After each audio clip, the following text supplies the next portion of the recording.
திரு ஸ்டாலின் அவர்களே, அனைத்து இந்திய அண்ணா திராவிட முன்னேற்ற கழகம் கட்சி பொன்மனச்செம்மல் புரட்சி தலைவர் எம்ஜிஆர் என்ற ஜீவன் தொடங்கப்பட்ட கட்சி. அம்மா என்ற சக்தி படைத்த தாய் கட்சி கட்டி காத்தாங்க. அப்படி அண்ணா திமுக ஆட்சி பொன்விழா கண்ட கட்சி. 30 ஆண்டு காலம் இந்த மண்ணிலே ஆட்சி புரிந்த கட்சி. 30 ஆண்டு காலம் ஆட்சி புரிந்த காலத்தில் தான் ஏழை எளிய ஒடுக்கப்பட்ட நசுக்கப்பட்ட விவசாய தொழில் அத்தனை பேரும் ஏற்றம் பெற்றார்கள்.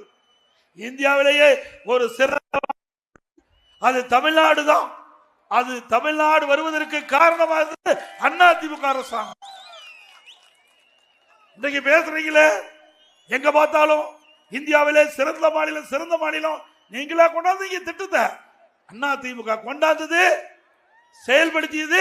ஸ்டிக்கர் ஒட்டி ரிப்பன் கட் பண்ணி திறக்கிறேன். வேற என்ன செஞ்ச? நாங்க கட்டின மெடிக்கல் காலேஜ் நீங்க திறந்துகிட்டு இருக்கிறீங்க. நான் கட்டின சட்டக்கல்லூரிய நீங்க திறக்கிறீங்க. இதுதானே உங்களுடைய பணி. வேற என்ன செஞ்சிருக்கிறீங்க?